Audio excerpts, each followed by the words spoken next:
like that. Okay. Uh,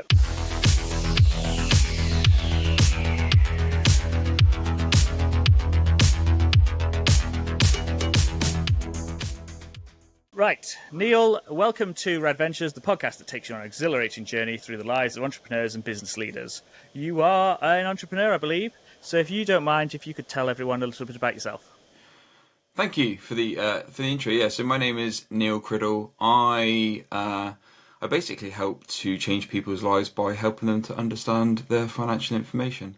In simple terms, I run an accountancy business in Weston-super-Mare in the lovely southwest of the UK, and I've been doing this now. It'll be 5 years coming up in January. So yeah, started the business just before lockdown. Oh, nice, cool. So I think you are the numbers to my admin. We're both very not corporate Charlie. We're both, make it fun. I think, in fact, your catchphrase is making finance fun, right? Yeah, that's right. Yeah, I think when I started the business, I don't know, I wanted to try and find something that was a little bit catchy and kind of lent to my personality, and I just thought making finance fun was just a bit of an oxymoron because not a lot of people find that sort of stuff fun. And yeah, I just plastered it on the website. I said at the Facebook group that would have been the February in 2020, so again before lockdown, and it's just stuck with me ever since. And I put the hashtag on all my social media content, and yeah, when people see me, they kind of think that I'm the guy that makes finance fun. So it's kind of worked to a degree. I like it. I followed you for, I don't know, perhaps about 4 years, I reckon, now on social media. So I've been watching your journey, and you are growing quite a quick rate. But you've won quite a few awards, haven't you? And one of the things I like about your consultancy business, accountancy business, is that you've been to an award ceremony wearing your Trivium t-shirt, right? I don't think I wear anything but heavy metal t-shirts, to be perfectly honest. Yeah, I've been to award ceremonies wearing a metal shirt. I spoke on the stage at ZeroCon a couple of months ago in front of 3,000 people with a Danish, what were they? A Danish post-black metal band t-shirt called Nice. Mole. So that, yeah, people bet me that I couldn't do it, and I did. So yeah, that's kind of me. Like, that's my main passion. You can probably see in the background here. There's lots of heavy metal merch and memorabilia, and like outside of family and business, that's the thing that I gravitate to the most. And it's, yeah, people understand that they're not going to get a suit with me. It's probably a pair of shorts, a pair of Vans, and a heavy metal shirt. That's exactly what I strived for. When I started my business, I was all like, a shirt on and a tie on. I was all clean shaven, and like, all my pictures were like, look at me. And then when I went first went full time self employed, I'd got polo shirts and I used to wear black trousers and black shoes, and it just didn't seem to fit very well, you know. And I think my mantra is that if people don't like what I dress in, then they're probably not the right people that I want to work with. I think yeah, that's yeah, quite yeah. clear for me. Yeah, that's cool. It's like I'm the same. Usually black t-shirt or branded t-shirt, short jorts, jeans, Yeah. and Vans. Though I am about to convert to Converse. Okay. Okay. I'm going to tell you why. I had a pair of Vans. I've got a pair of Sailor Moon Vans, limited edition ones. I love them, but they're starting to wear a little bit. And so to replace them, because I couldn't get some, my partner has just bought me some Converse, and I tried them on, and Converse have cushioning. Nice. Nice. I know it's great for my nearly 40-year-old back. I Whereas love opposed I to love my Vans. I've got a pair of turquoise blue ones, pair of red ones, a pair of canary yellow ones.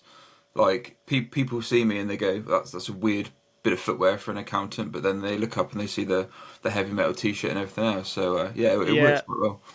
kindred spirits, Neil. Kindred spirits. I reckon that we. I did. Was it like you wanted people to think you looked like you worked at Google, but you don't work at Google? That's exactly right. Yeah. That was my aim too. All right, I've got a little bit sidetracked on the old dressing thing.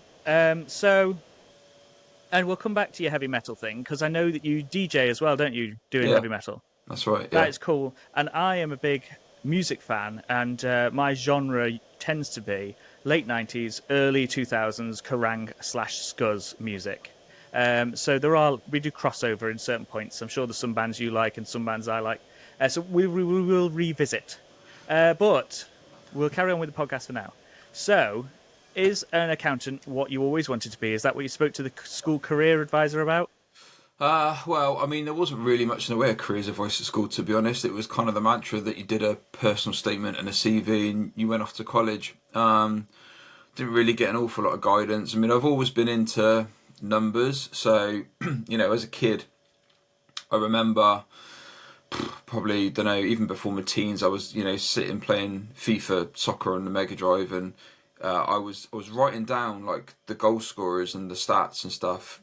Probably in the days before it was like you could have a season on there with league tables and stuff. It was just like playing friendly games. And I used to have like this notebook full of like all of these FIFA games that I was playing with, all these goal scorers, and then I'd rank them in terms of the highest goal scorer, and then I'd do like stats and ratios and stuff. So like really geeky like for that kind of age. But I don't know, I've always just kind of gravitated towards that. And then if you're a similar age to me, mate, you'd probably remember like CFAX and teletext and those kind of Oh things. yeah. And like I used to sit for ages like watching all the football scores and all the stats come through. So like, I've always been sporty. I've always been into stats, but I think when towards the end of secondary school, I knew that I probably wasn't good enough to follow through on the sports path. It was just too much hard work for me. So at college, I kind of did sort of numerical based subjects. So I did like physics and I did maths. I did some computing stuff. I did geography. I was still really interested in the planet and travelling. So geography was quite interesting for me. And then, yeah, kind of the story to kind of go to the next path was, well, university was really the only thing that I could have done because I didn't have a clue what I wanted to do for a career. I was working at Sainsbury's down the road, like during the holidays. I knew that wasn't a long-term gig. So, yeah, I kind of chose Bristol UE as one university. Everyone was choosing three or four.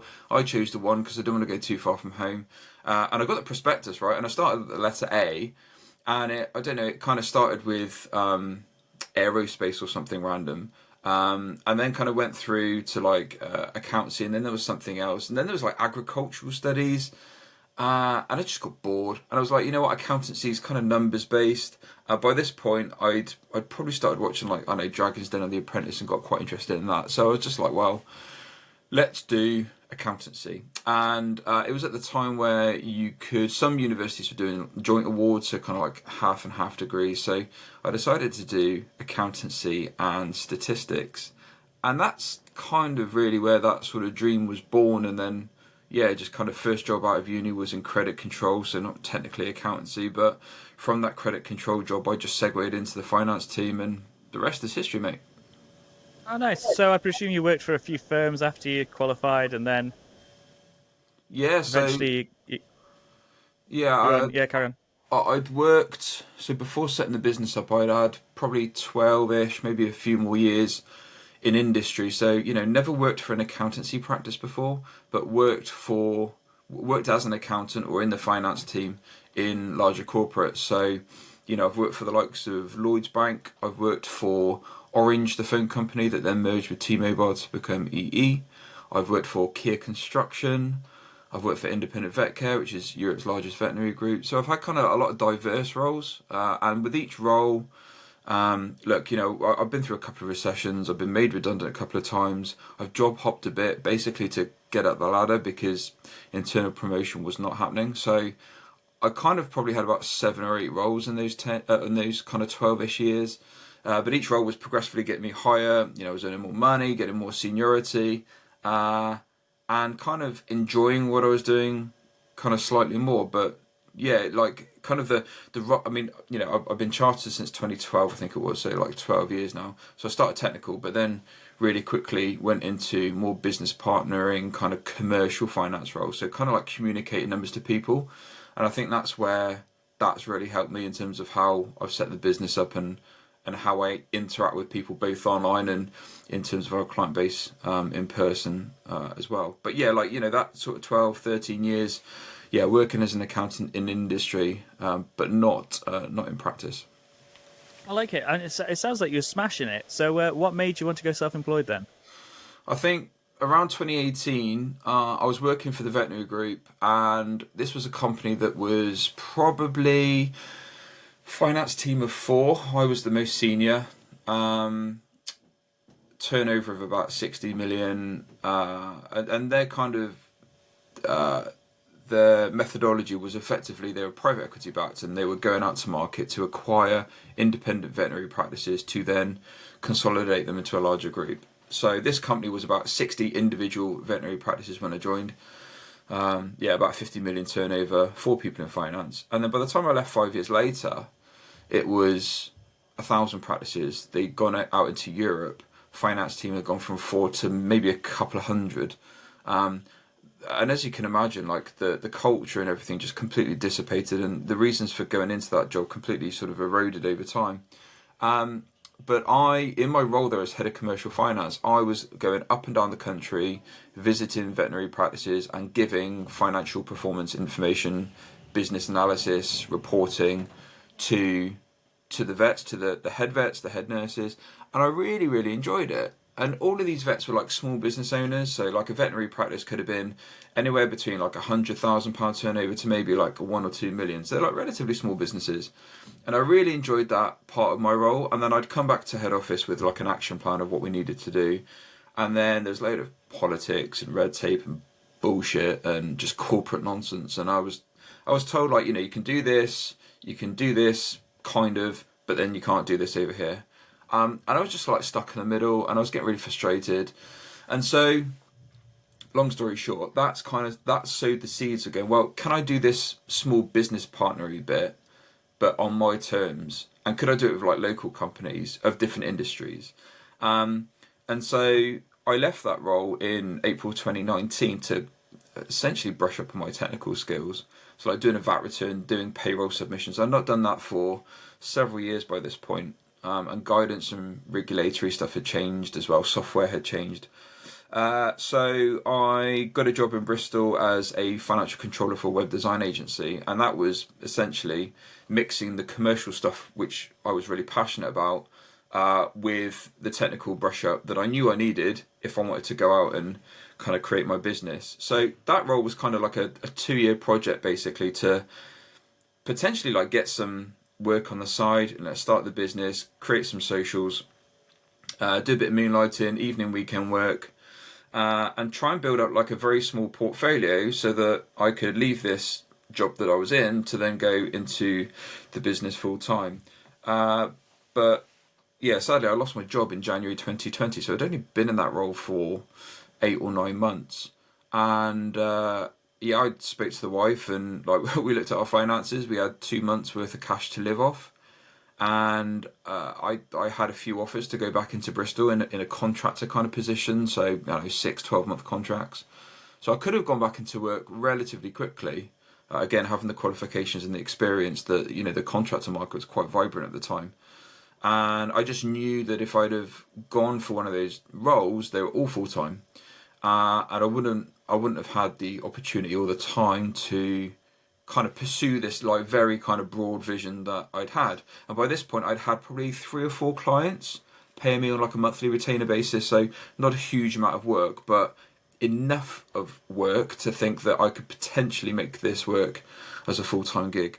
So I spoke to Carrie Ann, my wife. I was like, well, let's give this a go for 2 months.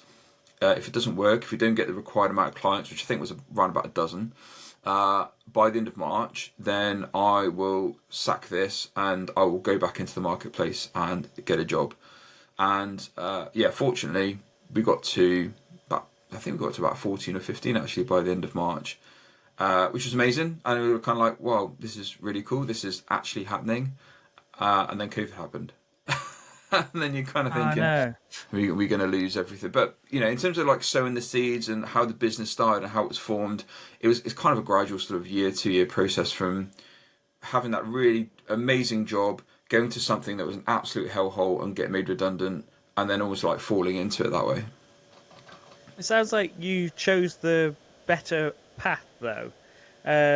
I too was in 2020 was provided the opportunity, shall we say, to a crossroads, and it was I got made redundant because the boss closed the whole entire business, and then it was so I'd already set up a little side hustle in inverted commas, and so you're faced with, I've got X amount of money. The government's about to give me my statutory redundancy. So we've got, I think I had 3 months.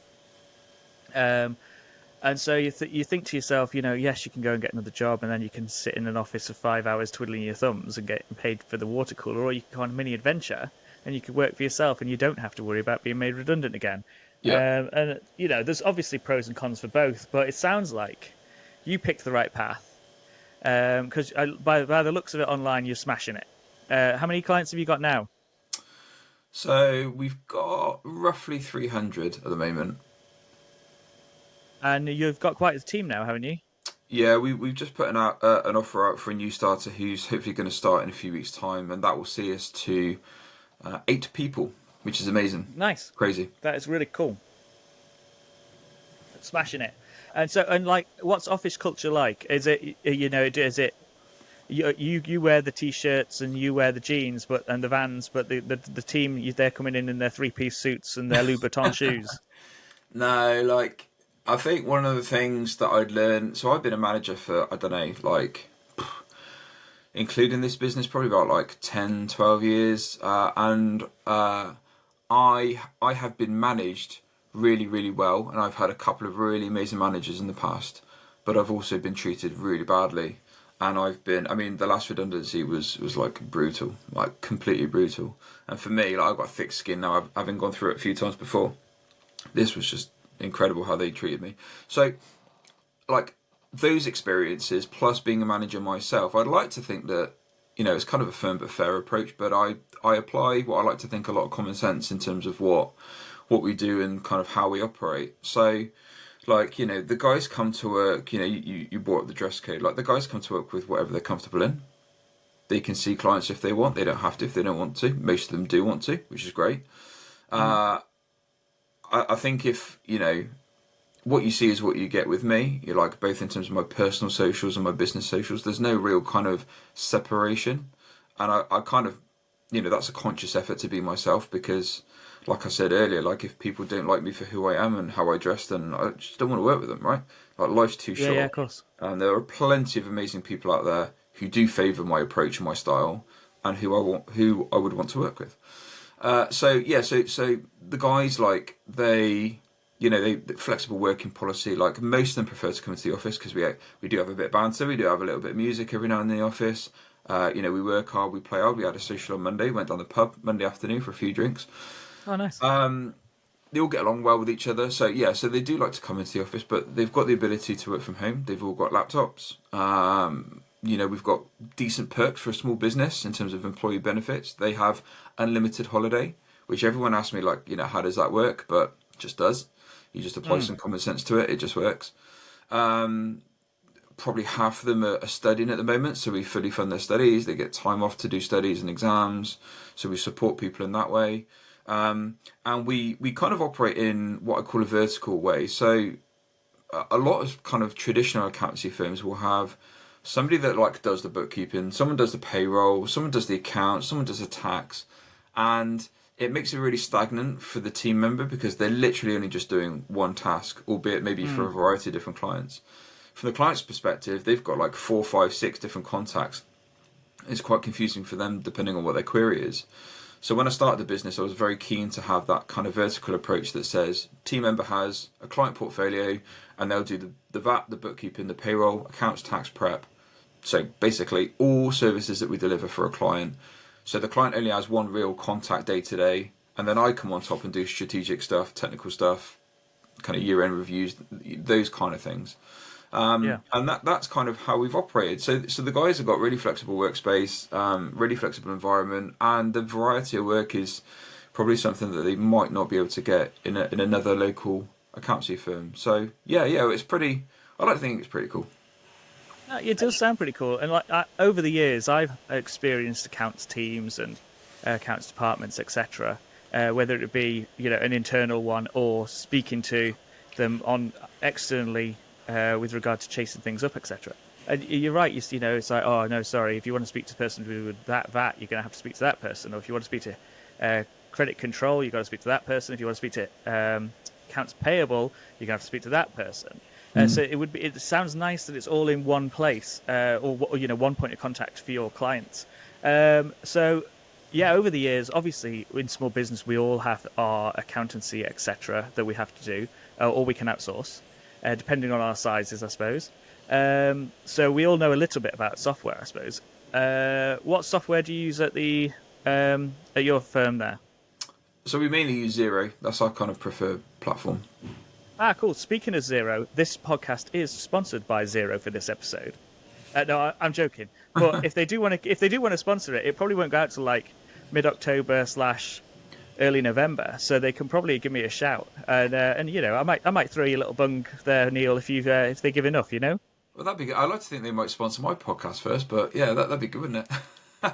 Yeah, we'll see how we go. I'm going to use this as one of the clips, and then we'll tag them in it, and then we'll see where we go. Amazing. So we might both get a sponsor. They'll obviously only sponsor this episode for me or another accountancy episode. But for you, maybe. Who knows? Right, okay. So tell me about your podcast then. So, as you might have guessed, our podcast is called Making Finance Fun. So, it's a relatively kind of new concept. We started it in April, and I say we because I co-host it with someone else. That is a chap called Clive Hand. Clive is someone that's followed me, kind of in a similar way to you, I guess. Followed me maybe, I don't know, like 2.5, 3 years ago. I think I spoke at a conference, or I did some coaching on behalf of a leadership academy that I'm a part of. And he reached out asking for a catch up, which is what we did. And then we've met a couple of times in person since then. He's from Ireland. He predominantly uses QuickBooks as well. So it's quite, we're very similar like mindsets.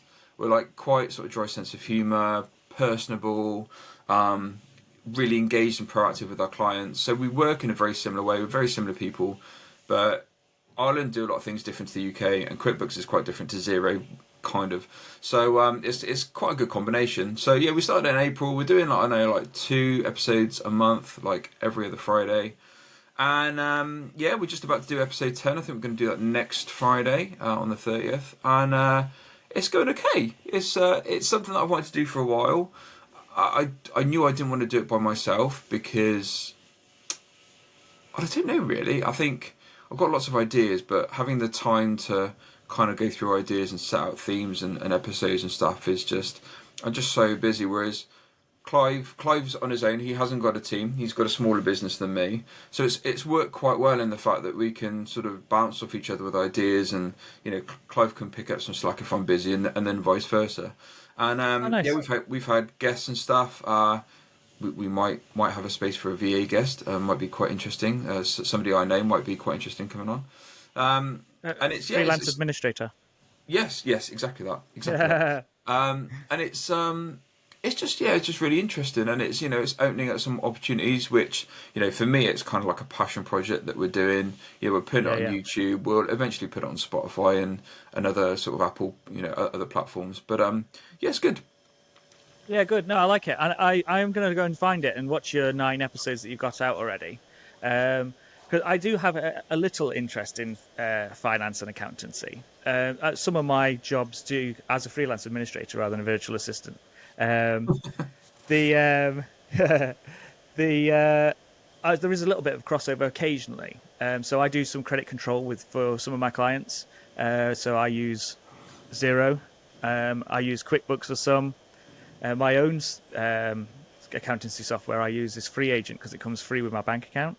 Mm-hmm. And some people frown on that one, but some people really like it. It's really strange.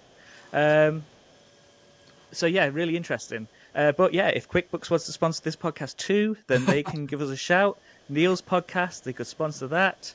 And we could even speak to NatWest. They could perhaps sponsor us as Free Agent. The episode is open to all. And we've mentioned all 3, so therefore they could all have a little piece of the pie. All right, Neil, let's move on to our quickfire questions, which aren't that quick in my experience, but it's just to break the show up a little bit and make it a little bit more business related and more, show us the other side of Neil, really. Amazing. Okay, are you strapped in? Let's go. I should just wet my whistle. You got me worried now. Oh, it's not that bad, don't worry. Okay, number 1. So we spoke briefly before the show just to make sure that we knew whereabouts we were age wise. I'd hate to like make a reference and then you pull a face and be like, oh, and then it turned out that I'd guessed your age wrong. But it turns out we're very similar. In fact, there's probably about 18 months between us. We shall let the listeners or the watchers guess who is older. In fact, yes. Let us know on Instagram at radmin_assist or at ND Consultancy who is older, Neil or Richard. Yeah, Okay, fun game there. actually look quite similar as well, don't we? I kind of just noticed that, really. Yes. Yeah, you were blessed with hair on the top. I was obviously blessed with hair and down beneath. Yeah, Um, yeah, you were brothers from another mother. that's right. Um, right, I'm going to ask the first quickfire question now. So, we know that you're 21, Neil. What's been your favourite age so far? Oh, my favourite age? Probably. God. Probably 2023, because that's when I met my now wife. Ah, cool. Yeah, I find that as I've gone on through the episodes of the show, I've had a few people say the age of when they met their wife, and they said that's when their life changed. Or, well, their partner. As it happens, it Yep. was another man. It was men that said that answer. Right. Um, good. Yeah, I like it. 24. I don't know how you met your wife at 24 if you're only 21 though. 23. 23 it was. 23. All 23. right. I'll cut that bit out for you. Don't worry, brother. I got you back. I'm not really going to cut it. Right, cool. So, question number 2. What is your favourite quote? This could be a movie quote, a meme, or another quote, perhaps a motivational one. So one I use quite a lot is one that Richard Branson said. I'm going to paraphrase it because I can never remember it word for word, but it's something like, if you're not sure of something, or if you're not sure that you can do something, say yes and then figure out after. And I love it. that's been my business mantra like since the beginning. I've just said yes to Yeah, yeah. everything and then figured it out afterwards. That's the best way, though, isn't it? And it makes me think of Yes Man, the film. Have you seen that one No. with Jim Carrey? Ah, it's a film. I think it's 2009, maybe. Someone needs to fact check that for me, but look it up because basically he's a guy. Oh, I can't remember what he does for a job. It's been a while since I watched it. And he goes to a Tony Robbins seminar. Oh no, he doesn't. Terence Stamp. Okay. I can't remember. Essentially, I'm gonna give you the very short version of it. He starts, instead of being a no man, he starts saying yes to everything. And so he said, and he has the adventure of his life. He meets a girl, he takes up new hobbies, he rides around on a motorbike in wherever he is, his city he lives, and it changes his life completely. So since watching that, I've always tried to be open to experiences Yeah. by saying yes. And of course, when you're in small business, the answer is always yes, and then you work it out how you can do it later. Absolutely. Cool. So, might not be relevant to an accountancy firm too much, as the CRMs previously discussed, Xero, QuickBooks, Free Agent, and there are others out there, but they're not sponsoring the show, so they don't get to mention. Of course, we're still joking about that. So, yeah, sorry. Question number 3: Google Suite or Microsoft 365? Microsoft. Nice. I like it. When I ask this question, people sometimes say Google. I'm like, ugh. Always Microsoft. Yeah, I think it's the age of us, isn't it? We had that in like the mid I think '90s. That's so. what we had. That's what familiar. Like Excel is like my go-to for everything. Word, like people have like Google Sheets and Google something or other. Not a massive fan. Yeah, I use both because some of my clients use Google, some of my clients use Microsoft. But I don't know what I think it's Google Mail that puts me off. The Okay. fact that you have to go into the browser to access it, and I don't like the way it lays everything out, and it just makes me feel icky. You heard that here first. The elder millennials saying the Gen Z word of ick. Right, cool. Next one. If you're stranded on a desert island, what app could you not live without? I mean, this is hypothetical. Just before you answer, obviously, you need your phone and you need some power and you need some signal. But yeah. Uh, I am a big fan of LinkedIn, but I think if I had to choose one, then like I said before, like music is just my absolute everything. So it'll be Probably either Apple Music or Spotify. Probably Spotify. So do you use both for streaming? Mainly Spotify, if I'm being honest. I have kind of dabbled with Apple Music a bit in the past because I've got Apple products for absolutely everything. But yeah, I think more recently I've been more on Spotify. I'll tell you a fun story if you're interested Go on. about Apple Music. So, well, I was had Amazon Music, uh, because it came with my Amazon account and it had the majority of the songs. And then as I started using it more, then I was like, oh, I want to listen to more some. Well, I wouldn't say modern stuff, but more availability. So I subscribed to Amazon Music. I can't remember what they called it now. It was Extra or something. Um, anyway, then when I got made redundant and went self-employed, I was using Apple Music, and then I got I've got Apple products, some Apple products as well. So I got free Apple Music for 6 months with a brand new iPhone or something. So I was like, oh, okay, well, I'll try that and save myself the extra money that I'm spending on Amazon Prime, what with being a new business and everything. And so I used Apple Music um, for the 6 months, and then I got an offer through my credit card saying have 5 months of Apple Music on us. So I used it for 11 months in total for free.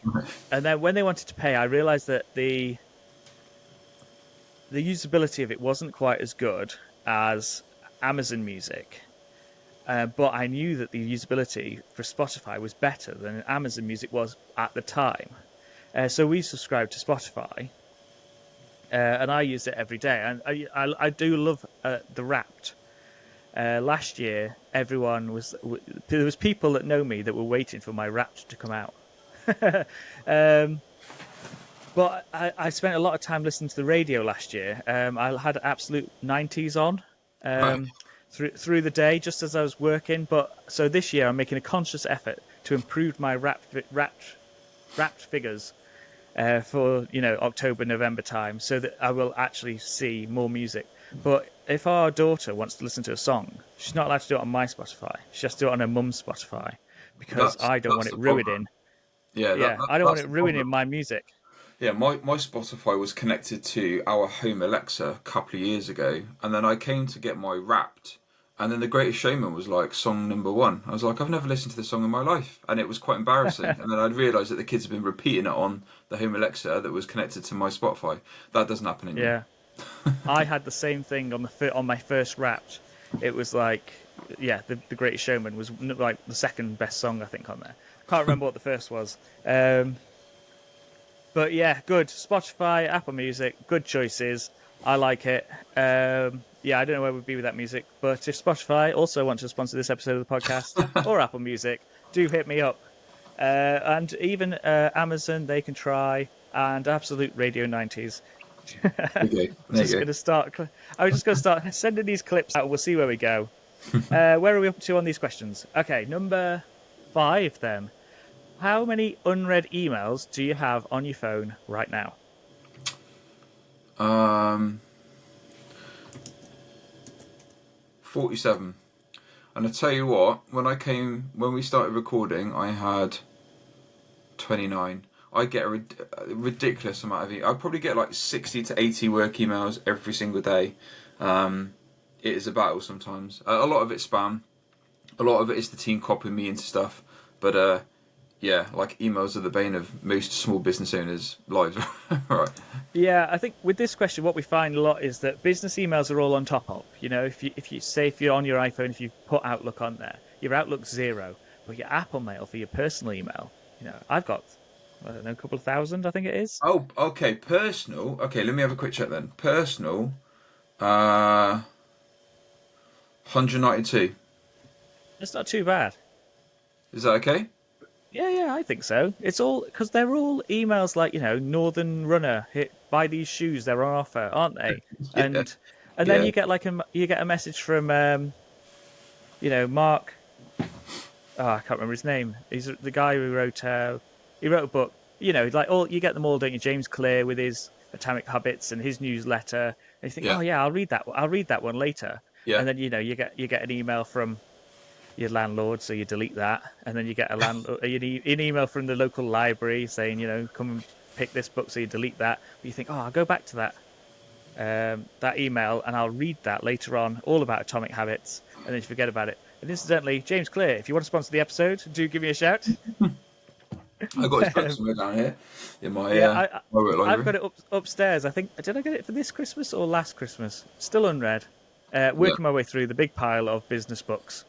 cool. They're hard work though, aren't they? Because it's not like storybooks where you see the pictures in your head. There's no like magical knights and horses and unicorns and magic spells in those Yeah, that's business right. books, is there? There's no Um, pictures.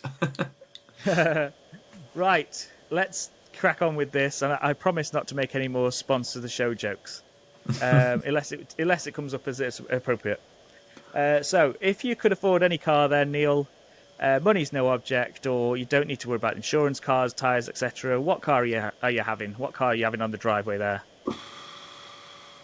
Uh,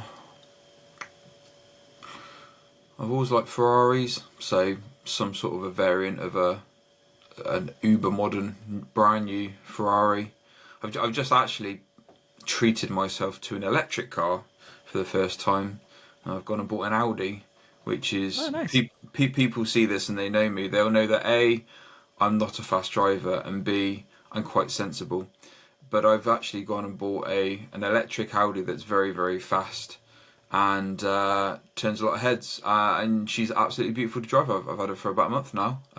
Nice. But yeah, if I had to like have a supercar or something, like something silly, not very practical with the kids and dog, I'd probably say something like a Ferrari or something. I think that's like that was a mid-90s thing, wasn't it? The Ferrari F40 came out, and everyone was like, "Oh yeah, you're at school," and it's all like, "Oh well, I'm older, I'm going to have a Ferrari F40." I was always of the opinion that I'd have a Testarossa instead, but there you go, that's me. But the Audi, I presume that was for tax purposes. Not really. Partly. I mean, I use it just for business, so it's not a personal cost. There's kind of no personal tax implication. But yeah, I just wanted something that I could go to clients with, and was just a little bit more fun to drive. And I was going to go electric 3 years ago, but all the charging points locally and the infrastructure and the cost, it was quite prohibitive. Whereas now it's a lot better. So yeah, I just kind of took the plunge now. Ah, good. That sounds good. Yes, aspirations of a client car one day for the Radman Assist brand. I'm thinking mid-90s Toyota, a pauper's sports car. Yeah, But we'll get it all sign written up. Probably get a white model, have the blue and the pink on there. The logo, some under neons, loud exhaust, big spoiler, and everyone will sounds know good. that Richard's rocked up. Well, if, I'll, if Toyota, Audi, or Ferrari want to sponsor this podcast, then they know who to go to, right? yeah, that's right. Yeah, toss to you there. Uno reverse card. Um, yeah, but yes. So one day I'll visit you in the Radmobile. That'd be amazing. We have one of Um, these horns that are like a musical tune as well. yeah, yeah. I Brilliant. used to have a little in the previous job I had. I was worked for a motorbike dealership. Okay. Sorry, retailer, because you can't use the word dealership; it implies drugs. Right. To get there, I just had like a little 50cc moped. Right. I've got a full bike license, and I've ridden bikes from 50cc to 1800s. Yeah, I just liked this little two-stroke moped, Right. and I loved it. It did 36 miles an hour flat out. That was it. There was no, it was either stop or 36. That was it. Right. But we talked about getting a horn for it. But because of the size of it, it only had a small battery, and we would have had to have like removed all the under seat compartment to put the horn in, and then Right. it would have Okay. been muffled. But yeah, we were going to have one of those horns on this. It was actually called the Red Baron. That's what we called it. It was a Kimco ZX50. Amazing. Yeah, unfortunately, the engine blew up. I I don't know why. Might be something to do with carrying a 6'1", 105 kilo bloke around. But I was going to say, did you go over 36 miles an hour downhill? Was that the issue? no, it was like 36 downhill too. Right. Okay.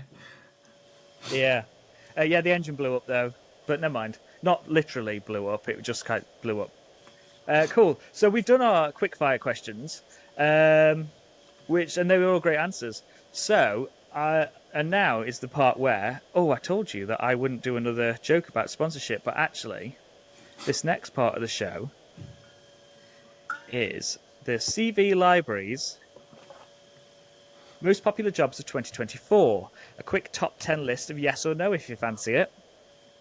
Okay, cool. So if CV Library do fancy sponsoring the show, this has been featured in like 5 episodes now. So yes, get in touch. And if you really want, you can throw Neil a little bit of money too. Amazing. And you bet. Well, they best also throw my other guests a little bit of money too that have all done this Don't too. worry about them. Yeah, don't worry about them though. They're not here right now, are they? Okay. Absolutely. So yes, a quick, simple yes or no for this top 10. If you pull too much of a face, then we'll deep dive into it, or and that applies for the yes or the no. All right, number 10, inventory operator. What do you think? Yes. Ah, nice. It's like game over, done. All right, we'll move on briefly, or quickly. Sorry, manual line operator. No. Food and beverage team member. Yes. Oh, really? Yeah. Well, it depends on the context, I guess. I would think that would probably be like working in a pub like Weatherspoons or something, delivering food, taking orders, etc. Yeah, or a fast food place, or supermarket deli, or Yeah, maybe. Yeah, I always imagine it as Weatherspoons. I don't know why. okay. Number 7, packaging operator. Yes. Nice. Number 6, this one's always interesting. Head of social sustainability. No. Number 5, customer contact advisor. Yes. Number 4, CCTV controller. No. Number 3, TikTok presenter. No. Number 2, and my personal favourite, theme park historic character. Theme park historic character. No. Yeah. And number 1, data management officer. Yes. I could imagine you'd say yes to that, as essentially that is what you do now. But and I say this to all my guests, Chandler Bing did something similar, didn't he, on Friends? You're talking to the wrong guy. You should talk to my Uh, wife. Yeah. I don't watch quick, Friends, or haven't watched like, Friends. go get her. We'll ask her. Yeah, apparently that's what he was. He was into statistical analysis or something like that. Okay. If you Google it, but there was a running joke through the show that no one knew what he did. Right. Okay. Cool, yeah. So that was CV Library's most popular jobs of 2024. I believe that's all to do with quiet quitting and wanting an easy life. Something to do with the lower, the next generation down. But yeah, interested to go through those. You've said yes to a lot more of those than other people have. Okay. Interesting. And so, well, at the weekend as well. Moving on from that, then, what same theme? I saw an article on Sky News, and I thought it'd be interesting to talk about this on the show. Are you an aspiring gondolier? Gondolier. That's it. Fancy, No. fancy No, I'm going, not. fancy working in Venice and working the gondolas. I don't, but so the wife and I were planning a 3 or 4 day holiday recently, and Rome Venice is something that we were going to do in spring, and I ended up going on a work trip abroad and couldn't go. So we are actually, hopefully, going to go to Venice next spring, and we may go on a gondola, but with a gondolier that's not me. Yeah, I mean, well, you could see if you could get your license in the interim. I think £400 for your theory and £400 for your practical, as long as Yeah, you're over 18, which we know you are because we know you're 21. that's right. I can practice in the Um, Bristol Channel. yeah, see, um, you could even have a quick go on Western Supermare Seafront. Right. Yeah, I might get stuck in the mud, but yeah, could do. Cool, right. So, no gondolier for you, but you may experience one. Do let us know how you go on with that. I will. Okay, so moving on from that, we know that you're a business leader and you're smashing it completely, winning awards all over the place, growing the business exponentially. But if you could do anything, I mean anything, astronaut, superhero, politician perhaps, prime minister, what would you do, Neil, if and when you grow up?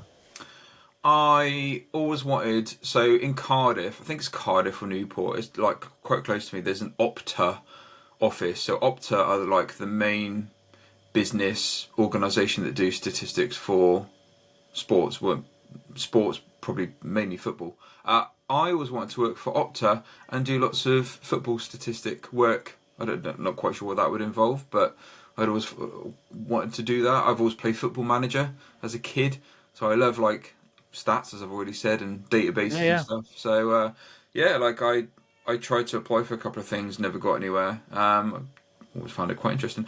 That, or this is a bit left field, or have you watched 24, the TV show? Yes. I know So of it, yeah. yeah, so CTU, Counter-Terrorism Unit. I applied in Avon and Somerset Police, which is like half an hour down the road. Their head office. I applied for their intelligence team. I didn't get the job, but I always found that really fascinating about looking at all of this evidence and piecing together like crimes and stuff like that. So yeah, one of those two, I think. Oh, nice. I think, well, I'm sure when people listen to all of these episodes of my podcast, they're going to be like, Richard has wanted to do everything under the sun. And I'm going to tell you a new story about a different career path. I had aspirations of joining MI5 a good few years ago now. And so I went on their website, and they give you little practice tests to do. And some of the tests are like, you've got to do your cover story. And so they tell you who you are, and then you have to answer these questions like, you're out for they give you your cover story, and then you're out for a meal. What's your sister having to eat and stuff? Well, they've told you that she's a vegetarian, and there's only one vegetarian option on the menu, so you go for that. Smashed those tests. I was like, this is the job for me. So I I start doing the old the other fitness test, not the fitness tests, the suitability tests. Yeah. See what role you could do. And I looked at surveillance officer. And bear in mind, this is the mid 2000s. So it says, are you Are you a UK citizen? Yes. Would you be happy to be London based? Yes. Would you do this? Would you do that? Yes, yes, yes. And are you between the heights of 5'7" and 6 foot or something, or 5'11"? No, because I am 6'1/2", 184 centimeters. Depending on the tape measure, I'm either 6'1/2" or 6'1". And so so they say no. If you're over 5'11", we can't have you in the surveillance team because you'll stand out. Okay. So that put the old can't do that anymore. Oh, that's a shame. We've Yeah. also got GCHQ round by us as well. So Oh yeah, yeah, just up at Cheltenham. yeah. So there's a lot of that kind of stuff locally, but I just always found it fascinating to do something like that. Yeah, it was. I think the reason I wanted to do it was with James Bond in the mid-90s when GoldenEye came out. I spoke about this with another guest because he's a big James Bond fan. But they then released all the other James Bond on videotape or VHS, and so I was a bit obsessed with it back then. I was like, I'm going to join. I'm going to be a spy. And then I carried that into my late teens and early 20s. But like I say, maybe it did happen. Maybe just this is my cover. Maybe this podcast is just a ruse to, I don't know, get intelligence from people. I've gathered intelligence from small business owners all over the southwest so far. That's right. Yeah, and the cover is that I'm hopefully going to speak to an Australian and a Canadian, and that's where the real intelligence is going to come from. But I've got to build up this backstory. Richard, the podcast host. Yeah. Okie doke. So I honestly did think that you might have said that you wanted to be a professional heavy metal DJ. Well, yeah. I mean, if I was being really silly, then being a rock star on stage, like I play a little bit of guitar, not very well, but that would be incredible to do something like that in a band. But I was trying to think of something a bit more realistic that I could actually do. But yeah. Ah, cool. Yeah. I mean, Prime Minister's quite a good one because even if you mess that up, I think you get 115 grand for a year for you die. I think, or something like that. Something like that, yeah. You'll have to look it up. But I think even Liz Truss qualifies for the old money per year after as an ex-prime minister of the Wow. UK. Okay. Yeah, so Interesting. that's quite a good job to have, isn't it? I mean, what was she in for? Like 50 days or something? Yeah. Well, and then gets 100 grand a year for life. I think so. Yeah. Obviously, someone needs to fact check that, but I know that the others do. And the problem is that because obviously the general population is living longer, we're still paying for like John Major, Gordon Brown, Tony Blair, and stuff like that. So that's where all the money goes, kids. Wow. Well, actually, people would be able to see this on the audio, but I've just bought this book called Follow the Money, and it's about how much does Britain cost, and there's some really interesting. I've just started reading it. Some really interesting bits and pieces around where your taxes go. So yeah, recommend that one by Paul Johnson. There you go. Ah, yeah. And Paul so Johnson if wants to Paul, sponsor this podcast. you beat me to it. I was literally like, "Ah, if Paul wants to sponsor the show, do reach out." Oh dear. Right. All right. So I think we'll start wrapping up, Neil. But firstly, do tell us your favourite band, just because I'm interested. Metallica. Metallica. Yeah. I like a bit of Metallica. What do you think about metal? Metal. What do you think about Megadeth? Yeah, they're okay.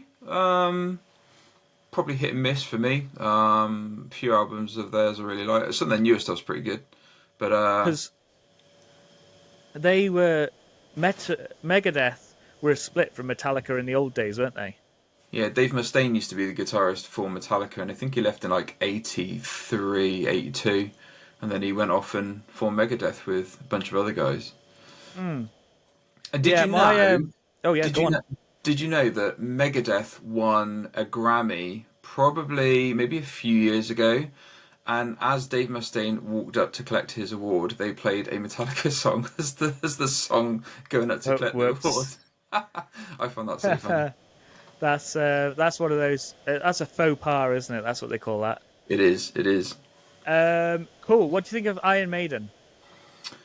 Yeah. Okay. Yeah. There's a poster like right by the side of me of Eddie that you can't see. Yeah. So Maiden I like quite a lot. Some of the newer stuff not so much. It's a bit widdly waddly, quite long winded. But yeah, like the old stuff's Yeah, really cool.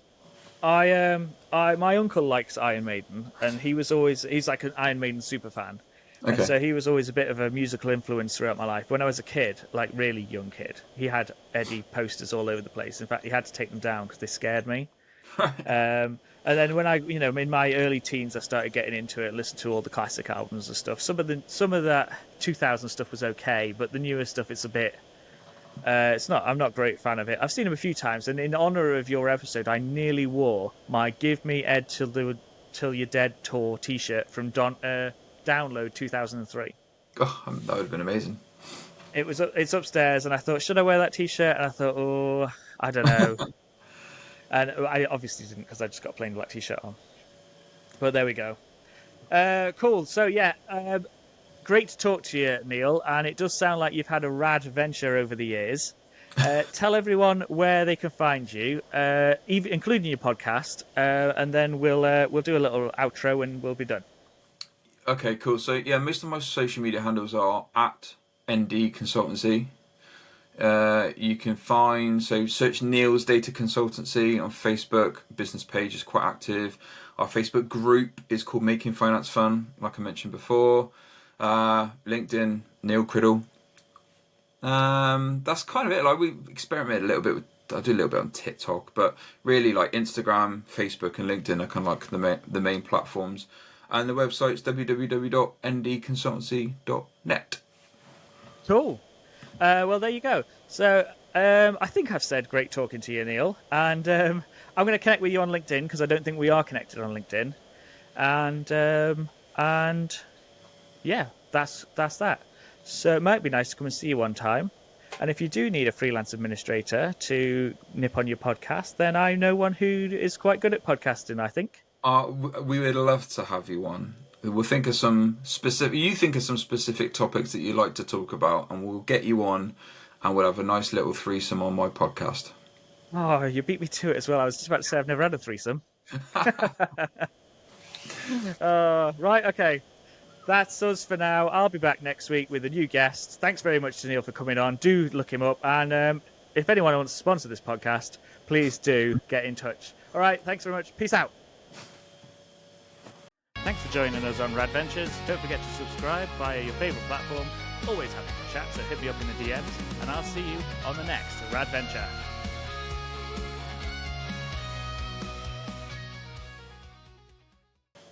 Does that go okay? Amazing. You pleased Thanks with for it? that was good fun. Good. Amazing. I like it. Yeah. I mean, look, we've gone on 54 minutes, so we've done well. Um, yeah, I like it, and I can't believe you beat me to the old punch on Paul Johnson. I was like, here we go, and you beat me to it. But You did. yeah, well, obviously kindred spirits, Neil, because you've obviously got a similar sense of humour. We look similar, like similar tastes. So yeah, we're Wait, did you doing say well. why? You say you're up north? No, I'm in Weymouth. Oh yeah, of course you are. Yeah.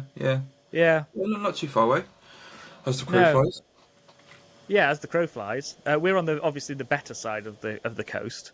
Right. It always seems a bit grubby up there, doesn't I was gonna say it? because I've got a few clients in Bournemouth, and it's an absolute nightmare to get to. Oh, it's awful. Like I used to work in Poole, Yeah, and which obviously is next to Bournemouth for those that don't know. Um, and it was any way you cut it because of traffic. It was an hour, but it's only yeah. 20. It was 27 minutes, 27 miles from my door to the front door of work, and it's just an hour all day, every day. It was like if you left early, you get stuck in traffic in Poole. If you left late, you get stuck in traffic in Weymouth. And then obviously vice versa for when you're coming home. Yeah, I just couldn't take it anymore, especially when they started doing roadworks on the main Upton bypass. yeah. It just drove me mad, and that's why I ended up moving closer to. That's how I ended up in Dorchester. Okay. Yeah, and then the rest is history. But yeah, it's with no motorways in Dorset. No, no. Well, So I've got a couple of clients that I need to see before Christmas. So I'll tell you what, when I go and see them, I will give you a shout and see if you're around, and I can swing by you on the way back. yeah, that sounds awesome. Right, let me just finish the record. Press stop on the recording, and then I just need you to hang around while it uploads a sec. That's cool. Where's my mouse?